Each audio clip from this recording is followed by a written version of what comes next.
السلام علیکم ورحمۃ اللہ وبرکاتہ۔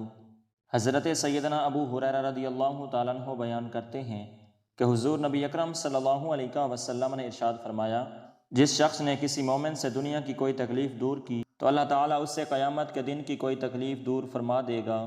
جس شخص نے کسی تنگ دست پر آسانی کی تو اللہ تبارک و تعالیٰ اس پر دنیا اور آخرت میں آسانی فرمائے گا۔ جس شخص نے کسی مسلمان کی عیب پوشی کی تو اللہ تبارک و تعالیٰ اس کی دنیا اور آخرت میں عیب پوشی فرمائے گا۔ اللہ تبارک و تعالیٰ بندے کی مدد فرماتا رہتا ہے جب تک بندہ اپنے بھائی کی مدد کرتا رہتا ہے۔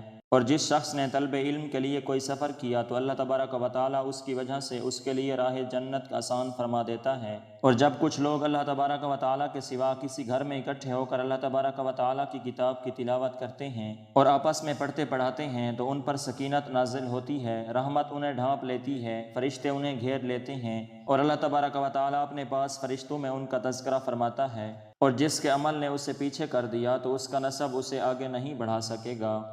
حضرت سیدنا عبداللہ بن عمر رضی اللہ تعالیٰ عنہ بیان کرتے ہیں کہ حضور نبی اکرم صلی اللہ علیہ وسلم نے ارشاد فرمایا، اللہ تبارک و تعالیٰ علم کو بندوں کے سینوں سے نہیں نکالے گا بلکہ وہ علماء کی روحیں قبض کر کے علم کو اٹھا لے گا، حتیٰ کہ جب وہ کسی عالم کو باقی نہیں رکھے گا تو لوگ جہلوں کو رئیس بنا لیں گے۔ جب ان سے مسئلہ دریافت کیا جائے گا تو وہ علم کے بغیر فتویٰ دیں گے، وہ خود گمراہ ہوں گے اور دوسروں کو بھی گمراہ کریں گے۔